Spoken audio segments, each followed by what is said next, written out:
Ok, donc on va parler de la guérison divine, de la délivrance cet après-midi. Et on va surtout aussi prier après, puisque c'est bien beau de parler, mais après il faut démontrer.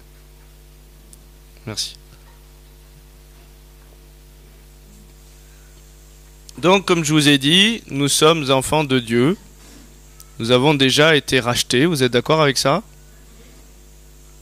Le mot salut, sozo, en grec, ça veut dire sauver, délivrer et guérir. Donc, quand dans des assemblées, Seigneur, si tu daignes bien vouloir me guérir, vous êtes en train de faire une prière qu'il a déjà accomplie. Donc il vaudrait mieux prier plutôt pour ordonner que les choses se passent sur la terre comme au ciel, vous comprenez? Et des fois on fait des prières qui ne sont pas assis dans les lieux célestes depuis un positionnement de fils ou de fille, mais on fait des prières qui sont depuis le bas, comme si on quémandait quelque chose qui est déjà notre héritage. Ça va? Donc, comme je vous l'ai dit, c'est déjà acté dans la réalité céleste, mais ça reste en cours d'incarnation sur la terre comme c'est déjà fait au ciel. Vous êtes d'accord avec ça? La nouvelle naissance, dans Jean 3, c'est une naissance depuis le haut, en araméen, une naissance depuis le plan initial de Dieu, depuis l'origine. Donc on est déjà en esprit guéri, délivré, sauvé. Vous êtes d'accord avec ça? Donc la sanctification, elle n'est pas pour l'homme nouveau, puisque celui qui est né de l'esprit, il est esprit. Elle est pour qui alors? Pour la nature adamique. Pour que le royaume de Dieu vienne l'ensevelir et qu'il croisse et que je diminue dans la matière pour pouvoir déboucher plus de gloire. Ça va? Ok. Donc, rappelle-moi ton prénom. Marc. Je t'envoie ça, t'es prêt? Bon. Qu'est-ce qui s'est passé quand il a cru que j'allais lui envoyer la bouteille? Il a fait un geste qui montrait qu'il avait cru que j'allais lui envoyer la bouteille. La foi est indissociable des œuvres, donc ce que je crois réellement, forcément je le mets en œuvre, sinon ça veut dire que j'y crois pas. Vous comprenez? C'est une clé, hein, ça, pour posséder la guérison. S'il croit que je vais lui envoyer la bouteille, il va se mettre comme si j'allais lui envoyer la bouteille. S'il croit pas que je vais lui envoyer la bouteille, il va pas réagir. Vous êtes d'accord avec ça? Donc là, il croit que je vais lui envoyer la bouteille.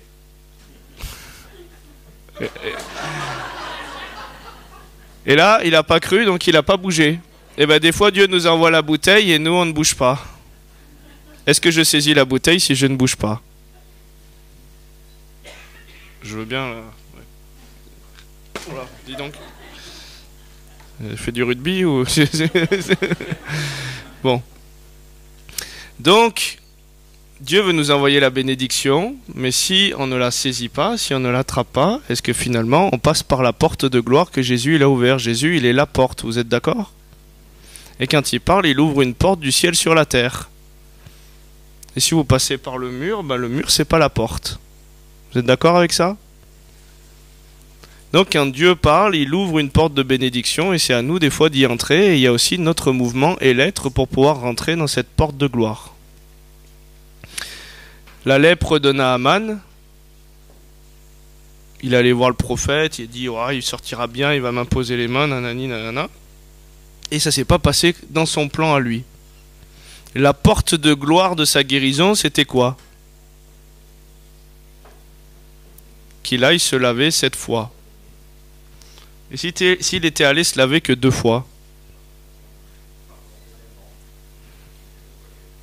Et on voit dans Roi, Élisée qui dit bande ton arc et tire des flèches, ce sont des flèches de délivrance, c'est parce que tu as tiré que 5, tu as 3 flèches, tu vaincras que 3 fois, tu aurais tiré 5 ou 6, tu aurais vaincu totalement. Amen. Donc des fois on a besoin de persévérer, des fois on a besoin d'aller se laver le nombre de fois que Dieu nous dit et de bouger quand Dieu nous dit de bouger. Vous êtes d'accord avec ça?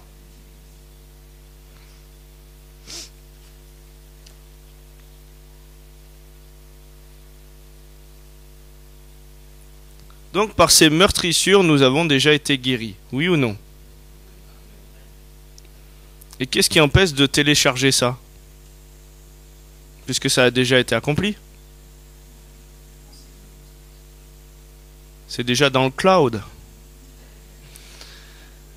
Eh bien, Osée 4, verset 6, mon peuple est détruit, faute de connaissance de ce qui a été accompli, de comment se saisir des bénédictions et de la grâce de Dieu. Donc Jésus nous a déjà sauvés, délivrés et guéris. La délivrance, elle passe des fois par une délivrance pour vivre la guérison qui a été prévue par Dieu, mais des fois c'est pas une guérison que Dieu veut faire, c'est une délivrance qui amène la guérison. Luc 13, 10 à 11, Jésus enseignait dans une synagogue le jour du Shabbat, et voici il y avait là une femme possédée d'un esprit qui la rendait infirme depuis 18 ans, elle était courbée, ne pouvait pas du tout se redresser. Donc là, c'était pas juste une malformation que physique, il y avait une puissance spirituelle qui tenait courbée la personne. Vous êtes d'accord avec ça? Et imagine, tu vas imposer les mains et tu commences à dire, allez, sois guéri, sois guéri, sois guéri, alors que c'est une délivrance qu'il faut se faire. Eh ben, tu tapes pas sur l'interrupteur et ça n'allume pas la lumière de Dieu sur la situation. La Bible dit, vous connaîtrez la vérité et la vérité vous affranchira. Donc j'ai besoin de connaître comment prier, vous êtes d'accord avec ça? Et des fois on a vu des gens dans la guérison, ils priaient, ah ben c'est bon, j'ai plus mal à la tête, mais maintenant j'ai mal au cœur. Ah ben j'ai plus mal au cœur, j'ai mal aux genoux maintenant. Ah ben j'ai mal dans le dos. Ben l'esprit, il les amusait, il les baladait, et les gens priaient pour la guérison. Et donc des fois c'est une délivrance qui amène la guérison. Et moi je crois aujourd'hui, on a des témoignages avec preuves médicales sur internet, que 60% des personnes pour qui j'ai prié qui ont eu des guérisons, c'est pas, j'ai pas prié pour une guérison forcément, mais pour une délivrance qui a amené la guérison. Avec comme des maladies générationnelles de cancer, avec comme des dysfonctions générationnelles de problèmes de vue, avec comme des addictions générationnelles ou des choses comme ça qui ont détruit des organes sur des générations qui ont été ciblées. C'est pas venu d'un problème physique ou mécanique ou quelque chose qui est venu parce que la personne, voilà, elle s'est mal soignée ou elle a fait ci ou elle a fait ça, mais il y a eu des choses générationnelles. Donc je vais développer un peu là-dessus parce qu'il y en a des fois qui croient pas qu'il y a encore des liens générationnels.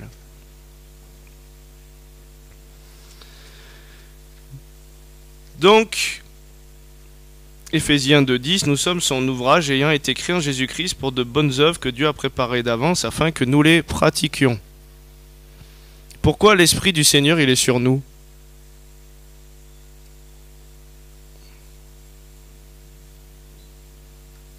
Comme ça, juste pour faire cool, dire voilà, j'ai l'Esprit du Seigneur, regardez un peu la classe. Voilà, l'Esprit du Seigneur, il est là, il nous a oint pour annoncer une bonne nouvelle, il nous a oint pour faire quoi? Libérer les captifs, guérir, délivrer, donner aux aveugles le recouvrement de la vue, publier la bonne nouvelle de l'évangile, vous êtes d'accord avec ça? Et bien si je veux grandir aussi dans les dons spirituels, ben, va falloir qu'il donne de la semence au semeur. Donc il y a des gens des fois qui me disent, puisqu'on est tous appelés, tous ceux qui auront cru en son nom, ils chasseront les démons, ils imposeront les maux aux malades, ils seront guéris. Tous ceux. Pas que des ministères ouin-ouin de guérison. Tous ceux qui auront cru à mon nom. Et quand on dit souvent, parce qu'on commence à limiter les personnes, moi j'ai vu des concepts d'assemblée avec des mauvaises doctrines qui disaient non, mais lui il a le don de guérison, moi je n'ai pas le don de guérison, j'ai le don de prophétie, lui il a ci, lui il a ça.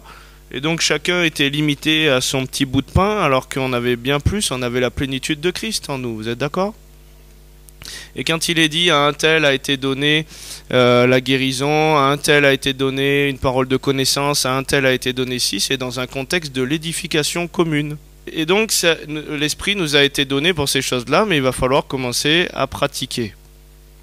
Aujourd'hui, il y a des gens qui me disent, mais moi je vois jamais de guérison quand je prie.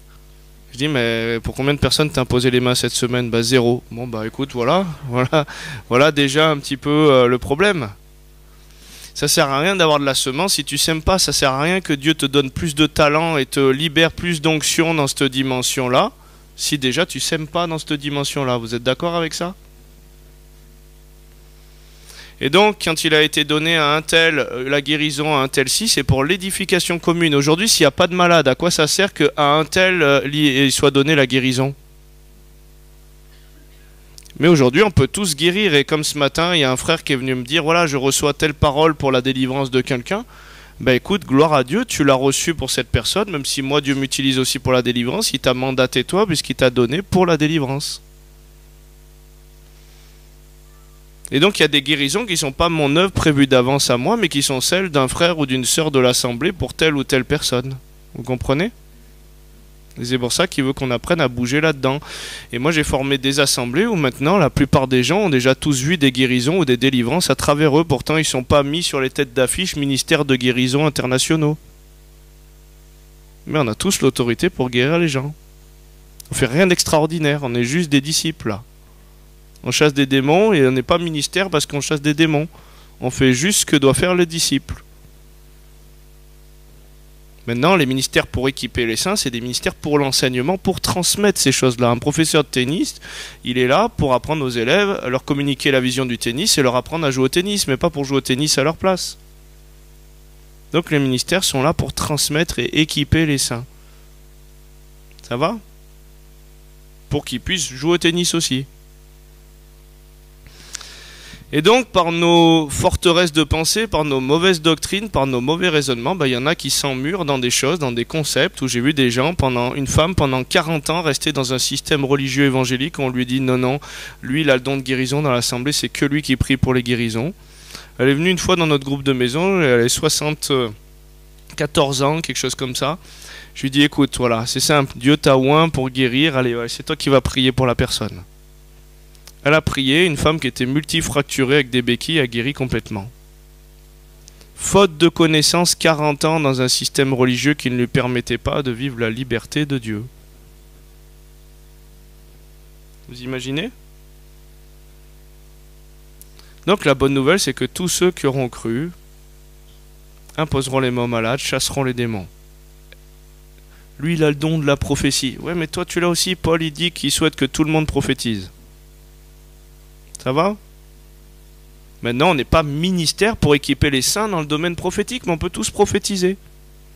Je suis pas professeur de tennis, mais je peux jouer au tennis. Vous êtes d'accord ? Ça va comme ça ? Bon. Donc, pour la guérison, des fois, il y a des mauvais concepts qui s'élèvent contre la connaissance de Dieu. Vous savez ce que la Bible elle nous dit ? Elle nous dit dans 2 Corinthiens 10, 4, verset 5... Car les armes avec lesquelles nous combattons ne sont pas charnelles, elles sont puissantes par la vertu de Dieu pour renverser des forteresses. Qu'est-ce que c'est une forteresse ? Alors si vous deviez dire à un pygmée qui sort et qui arrive et qui débarque et vous deviez lui expliquer la forteresse, comment vous lui expliqueriez ? Protection dressée pour empêcher l'ennemi de progresser. Ok ? Et là, spirituellement, donc, comment je me l'applique à moi ? C'est quoi une forteresse que je me suis construit ? Donc, c'est une construction d'homme que j'ai bâtie pour me protéger d'une réalité où ce n'était pas Dieu ma forteresse. Et donc, je me suis réfugié derrière cette construction qui finalement est devenue ma captivité, ma prison. Ça va ? Et donc...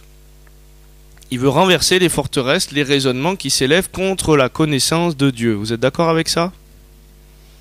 Alors, quel raisonnement déjà on nous implante comme un programme depuis l'enfance, puisque c'est la chair qui est en train de nous éduquer, c'est pas l'esprit, et à quoi on met foi ? Allez, donnez-moi des forteresses toutes simples. Oh ben c'est normal que vous avez tel problème, vous savez, avec le métier que vous avez fait, puis vous êtes déjà avancé en âge, donc votre vue va diminuer, ou vos problèmes de dos vont s'accentuer, on peut les contenir, mais ne croyez pas au miracle. Et du coup, je vois des chrétiens qui arrivent, non, je peux prier pour votre dos, ah non, mais moi c'est normal, je suis déjà âgé, non. Ben, la vue et la vigueur de Moïse n'avaient pas faibli, et donc derrière, elle s'emmure derrière ses forteresses, et je ne peux pas la pénétrer puisque la porte n'est pas ouverte. Et Jésus, il frappe à la porte dans l'Apocalypse et il attend que la porte s'ouvre. Mais il ne veut pas bénir la forteresse, il veut toucher la personne qui est derrière. Ça va ? Et donc on a des constructions, des programmes qui se sont implantés et qui annulent la parole de Dieu. Donc comme je vous ai dit, par exemple, une mauvaise révélation du cœur du Père. Vous savez, dans la Bible, il est écrit qu'il n'y a aucune condamnation pour ceux qui sont en Jésus-Christ. Oui ou non? Et je vais vous en sortir d'autres que j'aime bien aussi. Dieu, vous êtes d'accord avec moi, il est la source de toute vie, oui ou non? Donc, qu'est-ce qu'il nous dit dans Jacques 3, verset 11? La source fait-elle jaillir par la même ouverture l'eau douce et l'eau amère? Donc, de la source de Dieu, est-ce qu'il peut sortir de la malédiction et de la bénédiction? Bénédiction veut dire des bonnes choses, annoncer une bonne nouvelle. Il n'y a pas de condamnation, il n'y a pas de malédiction. Un autre. Jacques 1, verset 13. Que personne, lorsqu'il est tenté, et même le mot tenté en grec c'est aussi éprouvé, que personne lorsqu'il est tenté ou éprouvé ne dise c'est Dieu qui me tente ou m'éprouve. Car Dieu ne peut être éprouvé par le mal ou tenté par le mal et il ne tente lui-même personne. Donc un mauvais concept de Dieu. Moi j'ai vu des chrétiens, ouais c'est Dieu qui me brise pour m'amener dans l'humilité avec ce cancer.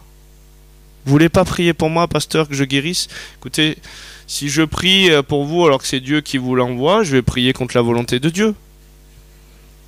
Donc vous savez bien déjà intérieurement que ça vient pas de Dieu. Si vous voulez que je prie, il est venu pour libérer les captifs, pour guérir, pour délivrer, pour amener une bonne nouvelle. Et une fois j'ai un ami qui vient me voir, il me dit prie pour moi, il avait eu une fracture ouverte, enfin, un gros truc à la jambe et puis ça s'était mal remis avec le temps. Et il vient me voir et je lui dis alors qu'est-ce qu'il y a? Ben, prie pour ma cheville. Il me dit mais gloire à Dieu. Je dis quoi gloire à Dieu? Il me dit, je vais t'expliquer l'histoire de comment ça m'est arrivé. Une fois, je bossais dans le bâtiment, c'est un carreleur italien, et puis il me dit, voilà, j'étais en train de penser à une femme, je la convoitais, je voulais aller pêcher avec elle. Et puis, gloire à Dieu, je suis tombé dans un trou sur le chantier, une fosse, et ma jambe s'est brisée. Et Dieu m'a empêché. Je lui dis, écoute, si tu as une conception de Dieu, que Dieu il va te briser pour t'empêcher de faire quelque chose, eh ben le diable il se gave là-dessus parce que lui il veut te condamner, lui il veut te détruire. Et tu es en train de contempler une mauvaise perspective, donc tu pêches et là tu ouvres un droit au père du péché pour te donner tout ce que tu veux. Et donc, je lui dis, Dieu est amour, il veut te guérir, il veut te délivrer. Et est-ce que tu crois que Dieu n'aurait pas pu envoyer un ange comme Abraham qui allait tuer son fils plutôt que de te fracasser une jambe? Est-ce que toi tu couperais la jambe à ton enfant pour lui expliquer qu'il ne faut pas qu'il te repeigne à côté de la feuille quand il fait ses dessins? Il dit, c'est méchant comme vous êtes, vous savez donner des bonnes choses à vos enfants, combien le Père Céleste vous en donnera des plus excellentes si vous les lui demandez. Et donc je lui dis, repens-toi de ça. Et on va prier. Il s'est repenti de ça, on a prié, il a été guéri complètement. De la mauvaise croyance. Une autre personne dans un séminaire, alors là, c'est formidable parce que la personne qui est venue prier pour la surdité de la personne lui a amené la bénédiction et la malédiction dans la foulée. La personne, elle vient me voir, elle me dit « Waouh, je crois que Dieu peut faire un miracle, il l'a déjà fait. Vous savez, j'ai déjà enlevé mes sonotones complètement. Une femme avait prié pour moi dans un séminaire et j'ai été guéri. Mais elle m'a dit « Si tu pêches encore, ça peut revenir. » Pécher, ça veut dire louper le but. Qui c'est qui loupe pas le but dans sa vie? Même l'apôtre Paul, il dit « Quand je veux faire le bien, le mal est attaché à moi. Et des fois, le bien que je veux faire, je le fais pas. Il loupe le but. » Et bien, son problème était revenu. Et là, sur le moment, la porte qui était ouverte, donc la brèche qui était ouverte, puisque la malédiction sans cause, elle n'aurait pas d'effet, ben c'était la mauvaise croyance que s'il faisait une erreur, ça allait revenir. Alors que Dieu ne se repent pas de ses dons. Et donc je lui dis, ben, pardonne à cette femme, et puis je prie simplement que je te libère de la parole de malédiction qu'elle a envoyée dans la foulée. La personne a été libérée de son audition comme ça. Et donc on met des attaches à des fausses croyances qui sont autant de portes ouvertes à l'ennemi pour faire ce qu'il veut de nous. Ça va?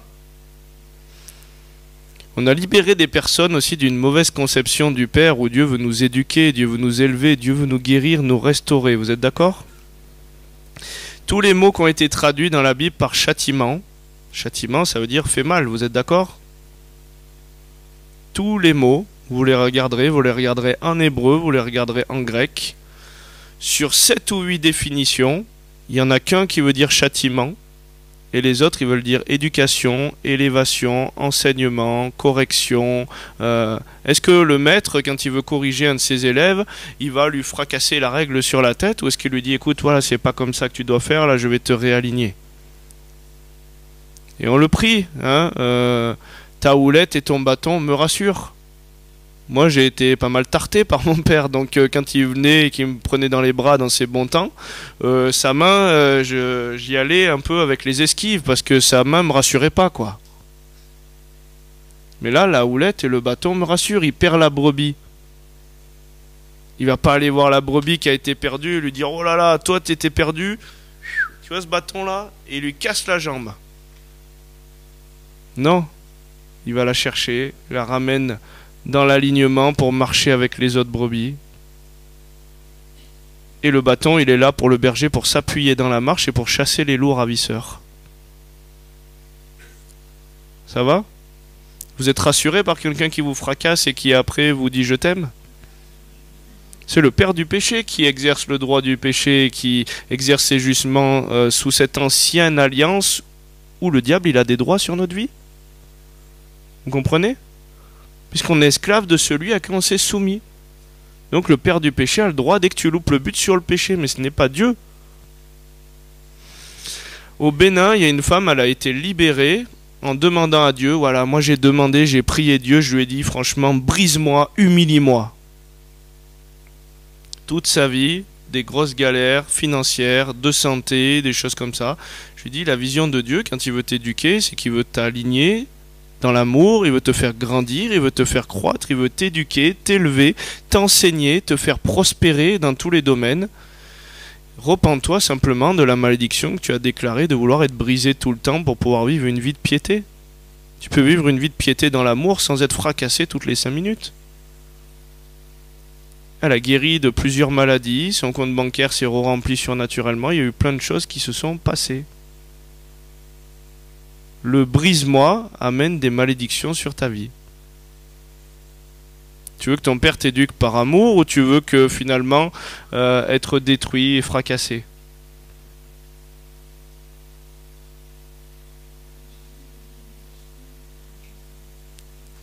Et oui, il peut arriver pire, mais est-ce que c'est Jésus, est-ce que c'est Dieu qui va faire du mal à la personne? Non.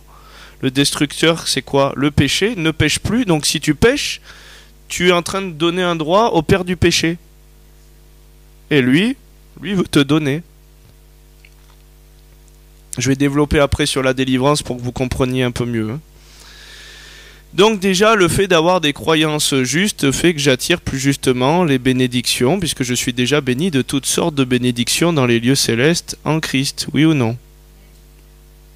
Vous n'êtes pas maudit de toutes sortes de malédictions dans les lieux célestes en Christ, vous êtes béni. De la source de Dieu avec de l'amour, de la source de Dieu avec de la bénédiction, de la source de Dieu, c'est toujours il veut t'annoncer une bonne nouvelle, toujours il veut que tu prospères, toujours il veut te réaligner sur le chemin de la grâce. Ça va?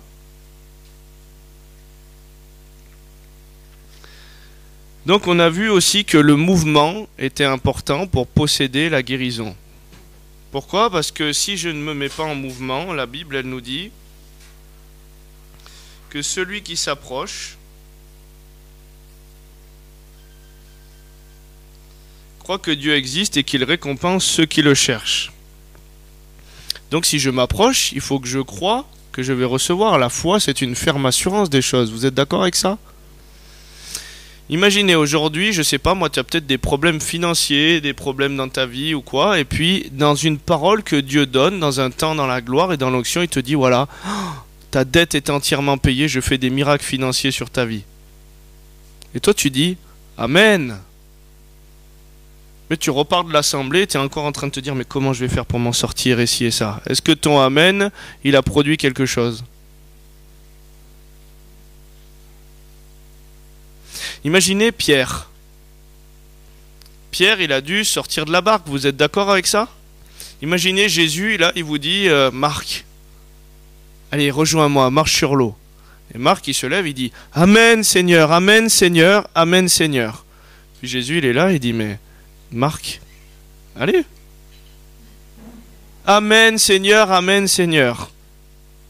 Mais à un moment, si tu sors pas de la barque pour marcher sur l'eau, si tu te mets pas en mouvement sur la parole de Jésus, tu peux rester dans la barque. La foi sans l'œuvre, sans le mouvement et l'être, fait que tu n'as pas reçu. Et donc au Bénin, par exemple, on a vu des personnes dire Amen, mais leur Amen était suivi de la possession de ce qui était en train d'être libéré. On a eu une femme, elle nous a témoigné avoir eu 1 million de CFA crédité sur son compte surnaturellement.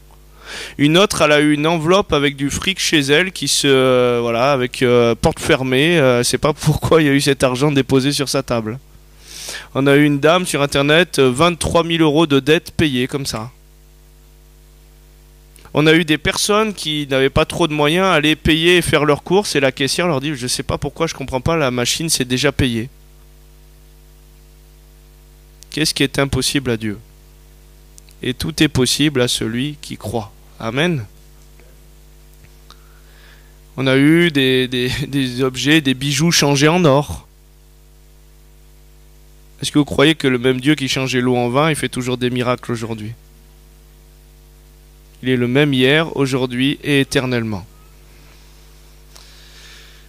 Donc sans la foi, Hébreux 11, verset 6, il est impossible de lui être agréable. Et la foi, c'est quoi? C'est une ferme assurance. Donc quand tu es fermement assuré des choses, tu les possèdes. Vous êtes d'accord avec ça?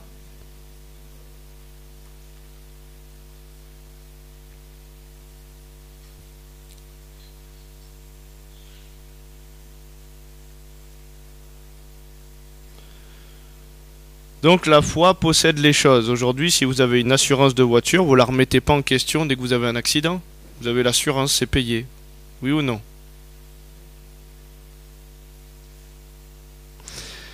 Donc sans la foi, il est impossible d'être agréable à Dieu.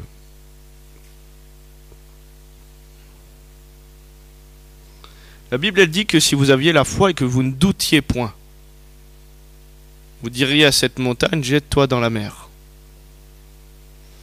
Et donc, si je ne doute pas que je possède les choses, que je prends en main les choses, dès aujourd'hui, les choses peuvent être faites nouvelles.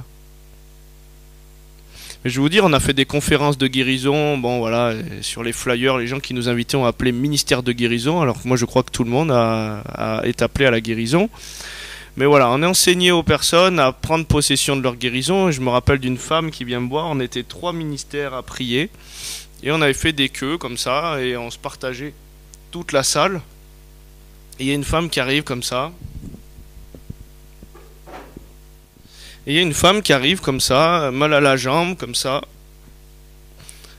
Et je dis, bon, qu'est-ce que vous voulez que Dieu vous fasse? Priez pour ma hanche, voilà, que ça aille mieux, je veux être guéri, nanana, Dieu m'a promis. Je lui dis, ok, voilà, je vais prier pour vous, je prie pour elle. Elle tombe par terre, je lui dis, au nom de Jésus, voilà, soyez guéris. Elle se relève, amen, amen, amen. Et puis je la vois, elle fait l'autre file à côté, elle arrive vers l'autre ministère, et puis je continue à prier pour les gens, et puis je la regarde arriver comme ça. Pourquoi vous voulez que je prie pour ma hanche? J'aimerais être guéri. Et il prie, elle est visitée aussi, et puis elle repart, amen, amen, amen. Je crois que j'ai reçu. Hein. Et la troisième file, elle refait le même sketch.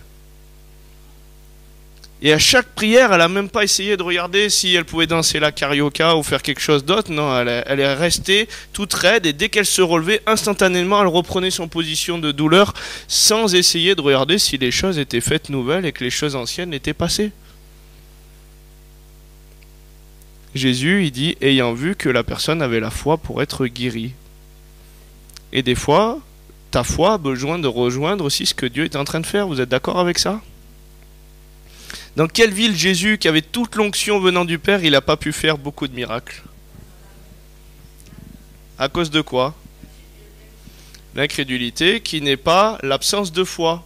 Pourquoi? Parce qu'ils avaient la foi qu'il était le fils du charpentier, mais pas le fils de Dieu. C'est une foi qui vient contre la foi au fils de Dieu. Et ben des fois, il y a des gens qui ont une foi qui vient contre la foi à ce qu'on est en train de prier. Ils te demandent de prier, mais leur foi vient contraire. Priez pour moi que je sois guéri. Oui, amen, je crois que Dieu le fera. Mais écoutez, l'éternité c'est maintenant. Dieu il est je suis, il n'est pas je serai. Est-ce que vous voulez vous saisir maintenant de l'héritage qui a déjà été accompli à la croix? Et donc c'est vous qui êtes en train de repousser les choses dans l'espace et le temps, et du coup vous ne le possédez pas dès aujourd'hui. Ça va? Donc on a des conférences, ou même on a fait des réunions en ligne, des fois, où on a vu, où on a déclaré, parce que Dieu nous montrait, on a libéré des paroles, que Dieu était en train de guérir des problèmes de vue. Donc il y a des gens qui ont dit Amen, Amen sur Internet. Et il y en a qui ont dit Amen, mais qui ont réellement enlevé leurs lunettes pour regarder ce qui se passait. Lesquels ont été guéris d'après vous? La foi amène l'œuvre de la foi. Une fois à Madagascar, bon je vous le dis pas de le faire aujourd'hui, hein, elle l'a fait parce qu'elle a reçu quelque chose dans l'onction, elle a été touchée, mais instantanément elle s'est activée. Je dis voilà, le Seigneur il guérit des problèmes de vue. Aujourd'hui, la personne elle s'est levée de sa chaise, ouais super, elle a pris ses lunettes, elle les a fracassées par terre. Bon bah elle a été complètement guérie. Une fois comme une enfant qui possédait les choses tout de suite.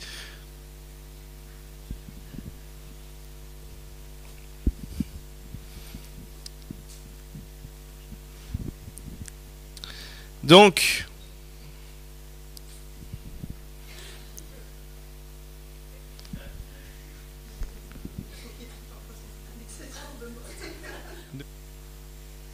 ben voilà, peut-être une forteresse aussi, comme je disais tout à l'heure. Des fois, on ne veut pas être libéré de quelque chose parce qu'on y tient, notre forteresse. Et donc, non, mais c'est un bon exemple, hein, c'est pas contre toi, mais c'est que des fois, on est tellement attaché à quelque chose, on est tellement pétri dans quelque chose que si on peut prier, il ne se passera rien. La foi vient contre. Au moins, un mort, quand il est mort, il n'a pas besoin de la foi pour ressusciter, mais sa foi ne vient pas contre ce qui est en train de se faire.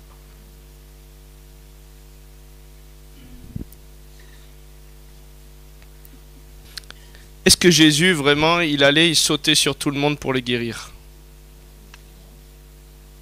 Est-ce qu'il y a un lieu où il est allé, il a guéri qu'une personne? Où ça? À la piscine de Bethesda, il est allé, il y avait des milliers de malades. Il est allé pour une personne dont la terre intérieure était préparée, dont c'était le temps de Dieu, il faisait ce que le Père lui montrait de faire. Amen. Il y a des œuvres prévues d'avance pour notre vie afin que nous les pratiquions. Ça va? Donc peut-être qu'il y a quelqu'un qui a besoin de toi dans ce camp pour lui libérer une parole de connaissance, de guérison ou quoi, puisqu'un tel a été donné pour l'édification commune. C'est pour ça qu'aujourd'hui on est en camp d'entraînement ici.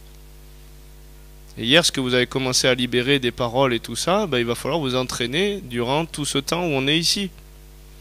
Parce qu'après, Dieu veut que vous prophétisiez à votre caissier, à votre boulanger, que vous ameniez une révolution là où vous êtes, quoi. Luc 18, 35, 43. Comme Jésus approchait de Jéricho, un aveugle était assis au bord du chemin et mendiait. Entendant la foule passer, il demanda ce que c'était. On lui dit, c'est Jésus de Nazareth qui passe. Il cria, Jésus, fils de David, aie pitié de moi. Ceux qui marchaient devant le reprenaient pour le faire taire, mais il criait beaucoup plus fort, Fils de David, aie pitié de moi. Jésus s'étant arrêté, ordonna qu'on le lui amène, et quand il se fut approché, il lui demanda, Que veux-tu que je te fasse? Alors Jésus, il connaissait déjà les pensées, les intentions de cœur, il savait très bien que la femme qui était en train de vouloir puiser, c'était pas son mari, elle en avait eu déjà tant, il connaissait les choses en esprit, et là, qu'est-ce qui se passe?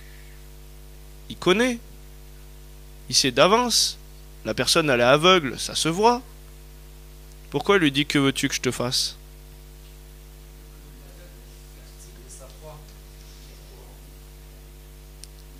Parce que la personne, elle a besoin de reconnaître là où elle a besoin d'être sauvée, son besoin de Dieu, puisque là où on est fort, il est faible, et là où on reconnaît notre faiblesse, il peut être fort. Par exemple, si c'est un accessoire de mode qui est trop stylé, Dieu veut pas être fort là.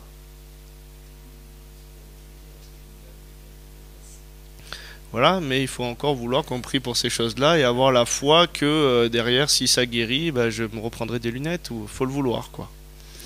Et donc si on le veut pas, vous savez, moi une fois j'ai une mamie qui arrive dans un séminaire et c'est pareil, elle est vraiment mal en point, elle est toute cassée, elle arrive avec une canne.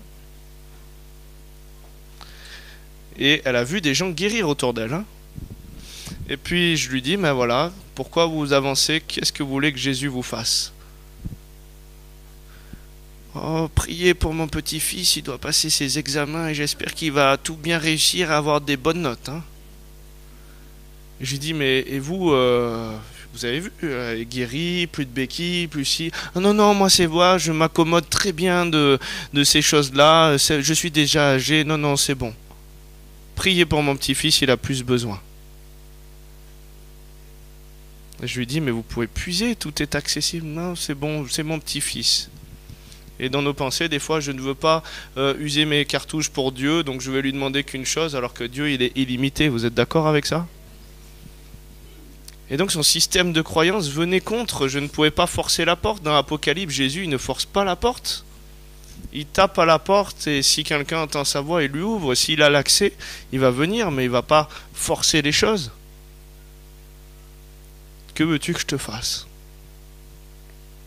Des fois, il y a des gens qui ne veulent pas être guéris de leur dépression. Moi, j'en ai eu. Hein. Ça vous paraît fou hein? Une dépression, on est mal, on n'est pas bien. Mais la dépression, en fait, servait, il y avait une forteresse derrière, que la personne se servait de sa dépression pour avoir le réconfort de son entourage qui venait la visiter parce qu'elle était tellement mal et elle avait peur qu'en étant libérée de sa dépression, bah, finalement, comme ça allait, les enfants et tout le monde fassent sa vie en l'oubliant.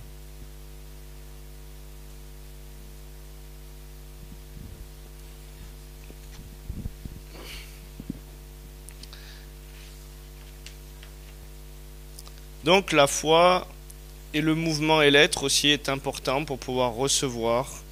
Acte 17, 28, car en lui nous avons la vie, le mouvement et l'être. La foi sans l'œuvre, la foi sans le mouvement est mort. Est-ce que Dieu il est une eau stagnante ou un fleuve d'eau vive? Donc ça veut dire qu'il y a un mouvement, vous êtes d'accord avec ça? Il n'y a pas de vase, ça stagne pas. Et derrière tous les héros de la foi, eh ben, il y a toujours un mouvement. Vous êtes d'accord avec ça? Moïse, quand il va confronter Pharaon, il peut se faire tuer, lapider, égorger, tout ça. Il y est quand même allé par la foi. Vous êtes d'accord? Et Hébreux 11, 29, 32, c'est par la foi qu'ils traversèrent la mer Rouge comme un lieu sec, tandis que les Égyptiens qui en firent la tentative furent engloutis. C'est par la foi que les murailles de Jéricho tombèrent après qu'on en ait fait le tour pendant 7 jours. C'est par la foi que Rahab la prostituée ne périt pas avec les rebelles parce qu'elle avait reçu les espions avec bienveillance. Et que dirais-je encore? Le temps me manquerait pour parler de Gédéon, de Barak, de Samson, de Jephthé, de David, de Samuel et des prophètes. Il y a toujours eu un mouvement qui venait contre quelque chose d'humain. On devait sortir de ses limites, vous êtes d'accord?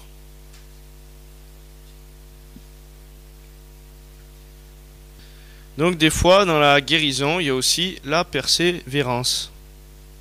Je le disais tout à l'heure, bande ton arc et tire des flèches dans 2 Rois 13, 16 à 19. Élisée qui dit bande ton arc et tire des flèches et des flèches de délivrance. Ben, des fois, on tire une flèche, on tire 2 flèches et on va pas jusqu'au bout.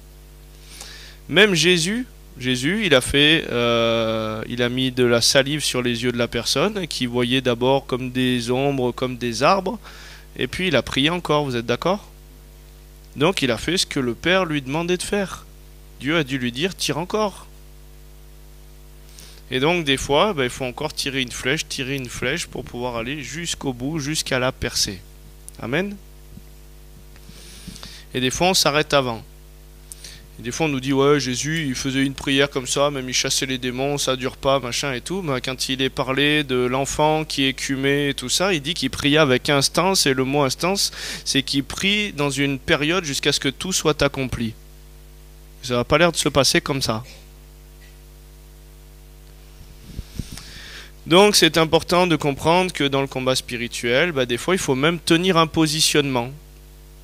La femme du pasteur au Bénin, elle a commencé à voir un petit peu mieux le jour où on a prié pour elle, mais c'était pas encore tout à fait ça.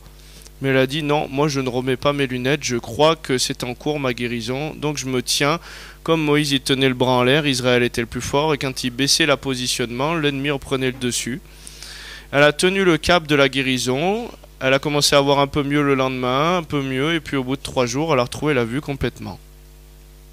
Donc des fois, la graine est semée, il faut l'arroser. Mais il y a des personnes, quand la graine est semée, qui demandent encore la prière, et ça devient des prières d'incrédulité ou des prières de crainte, au cas où Dieu n'aurait pas entendu. Et lorsque vous priez, ne multipliez pas de vaines paroles comme ces religieux qui croient qu'à force de prière, ils vont être exaucés. Et des fois, on prie, Seigneur, je te remets ma famille, et Seigneur, je te prie de toucher mes enfants, et ci et ça, Amen. Et le lendemain, Seigneur, je te remets ma famille, et je te prie de toucher mes enfants, Amen. Est-ce que vous pensez que finalement on a gardé le cap de la foi, ou est-ce qu'on fait des prières à force de prière comme si Dieu il n'entendait pas? Et donc nos prières deviennent des prières de crainte. Et moi j'ai grandi dans des milieux à la base, j'ai été dans des séminaires sur la délivrance qui étaient un peu déséquilibrés. Vous savez, où on nous disait qu'il fallait combattre tout le temps. Donc moi, je voulais être le meilleur pour Christ, donc je combattais tout le temps. Donc le matin, le casque du salut, j'enfilais ci, j'enfilais ça, je commençais à combattre, à fighter toute la journée dans mon appart, je mettais de la louange pour ne pas que les démons viennent dedans et ci et ça. Le soir, je chassais, je reliais, je déliais, je faisais des nœuds, voilà, tout un tas de choses. Pour bien dormir, parce qu'on m'avait dit les attaques la nuit, les flèches de nuit, les maris de nuit, les femmes de nuit, et moi je chassais, voilà, tout ce qui pouvait se faire, je le faisais. Et j'étais attaqué toutes les nuits. Et toutes mes journées, c'était des persécutions à lutter contre je sais pas quoi. Et à un moment, j'ai dit, voilà, Seigneur, franchement, cette vie comme ça, là, je commence ma vie chrétienne, ça fait déjà 5-6 ans, ça me gonfle un peu, je suis fatigué. Et je dis, s'il faut tenir 60 ans comme ça, c'est pas évident, quoi. Je dis, ce soir, tu m'en veux pas, j'ai fini ma patrouille un peu tard, je suis juste crevé, je vais juste me coucher. J'ai très bien dormi. Et le Seigneur, il m'a montré que tout ce que je faisais avant, c'était des prières de crainte. Et non pas des prières à l'obéissance au Saint-Esprit. Et du coup, j'ouvrais toutes les portes. Ce que je crains, c'est ce qui m'arrivait.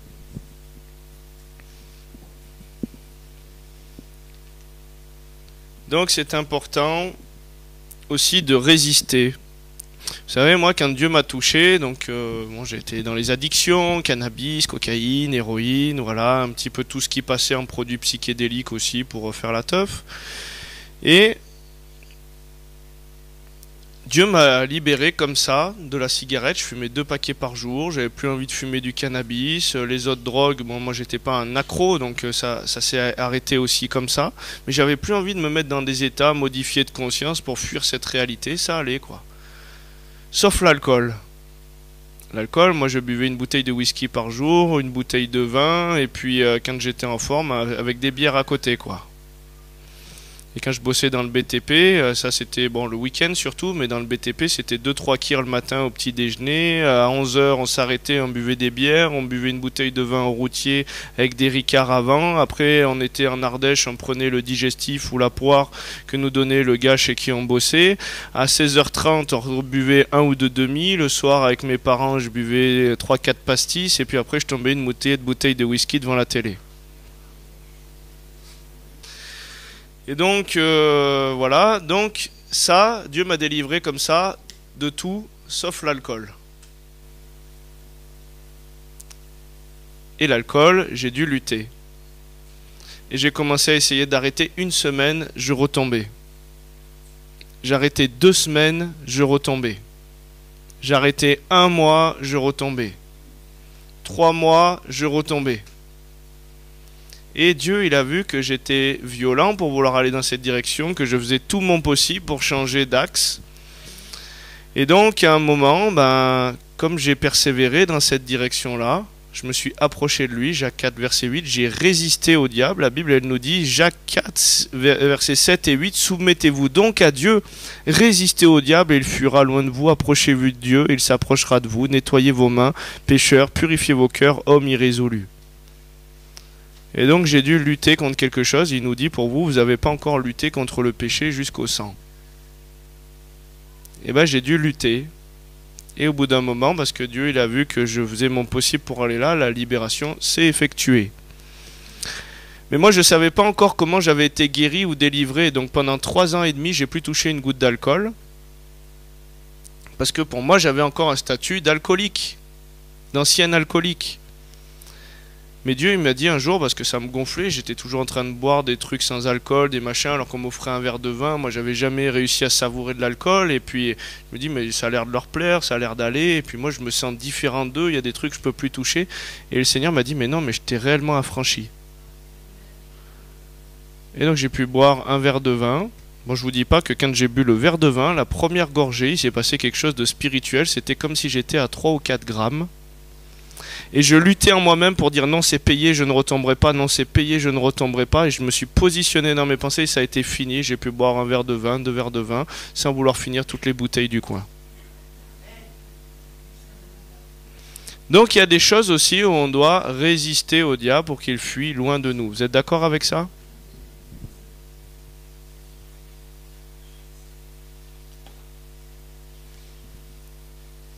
Dieu ne s'intéresse pas si tu tombes, il s'intéresse à comment tu te relèves et comment tu continues à te réaligner pour avancer dans la marche. C'est surtout ça qu'il regarde, parce que des erreurs, on va en faire. Le juste tombe, Dieu le relève. Ça va ?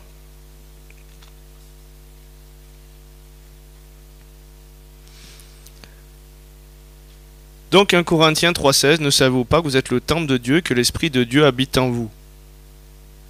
Donc c'est important de ne pas polluer le temple intérieur qui ne nous appartient plus puisqu'on lui a remis les clés de l'habitation quand on lui a dit tu es Seigneur de ma vie. Donc il y a des débats théologiques, les chrétiens peut-il avoir un tatouage et ci et ça. Moi je vais aller plus simple que ça, plutôt que le oui ou le non, c'est bien ou c'est mal, ça c'est l'arbre de la connaissance du bien et du mal. Je vais lui dire avant de faire un graffiti sur la façade d'une maison, est-ce que tu as demandé au propriétaire ?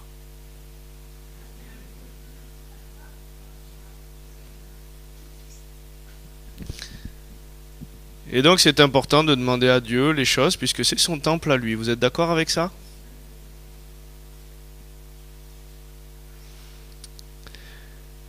Donc le Seigneur il veut réformer nos pensées, il veut qu'on renonce aussi au péché et il veut qu'on pardonne à ceux qui nous ont offensés. Moi j'ai mon ex-femme qui est décédée et mon ex-belle-mère. Elle avait un cancer généralisé.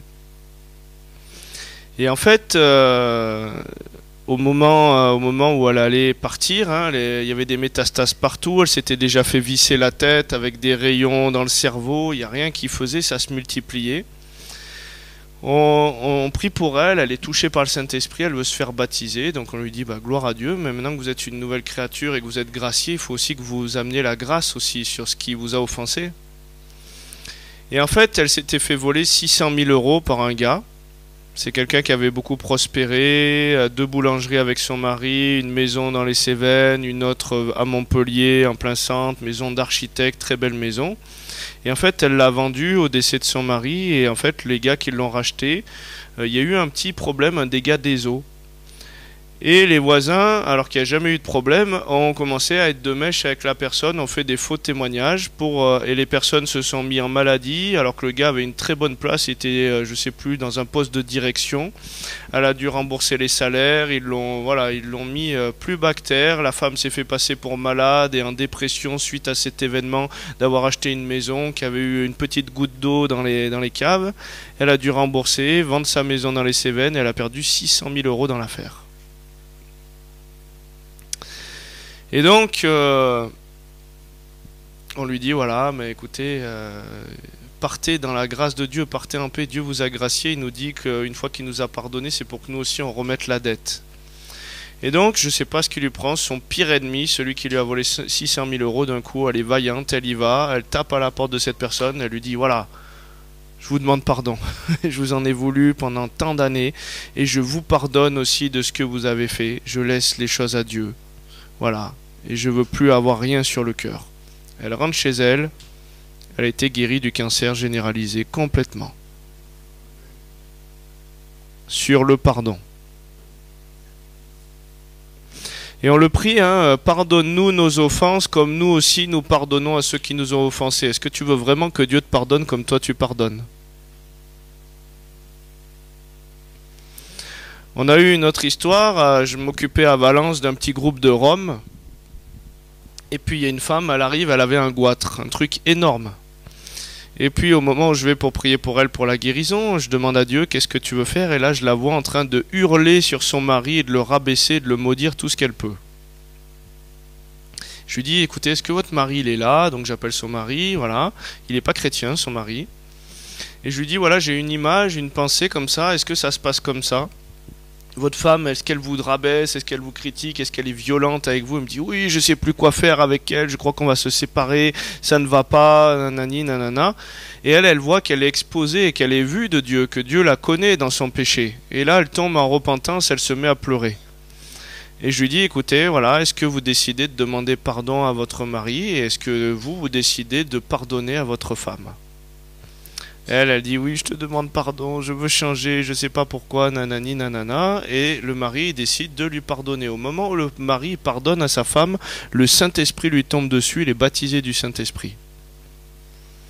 Et derrière, je lui dis, c'est pas le mari qui a autorité sur son propre corps, mais la femme, ni la femme, mais l'homme. C'est ce que la Bible nous dit, donc tu as une autorité pour la rétablir, parce que quand elle te maudit, la Bible dit que vous faites une seule chair, elle maudit sa propre chair, elle se maudit elle-même.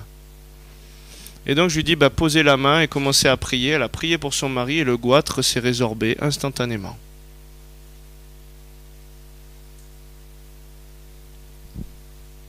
Donc si Dieu il nous demande de pardonner les offenses, même si ça a été violent ce qui vous est arrivé, c'est qu'au moins vous êtes en train de remettre cette justice à Dieu, qui est le juste juge.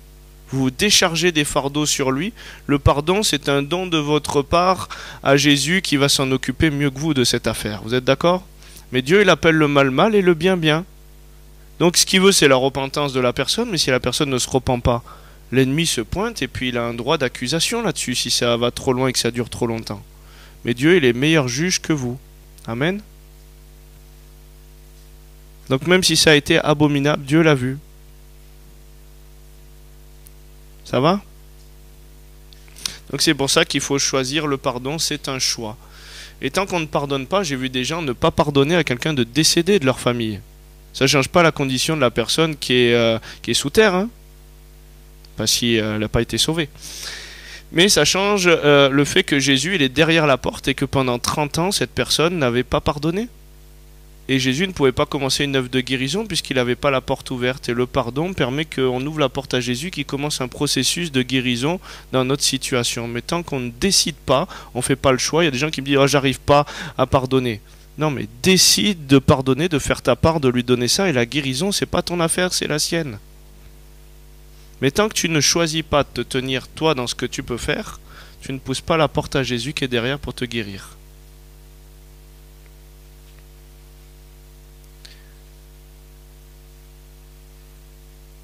Donc bien sûr, il faut aussi résister et renoncer au péché. Vous êtes d'accord avec ça?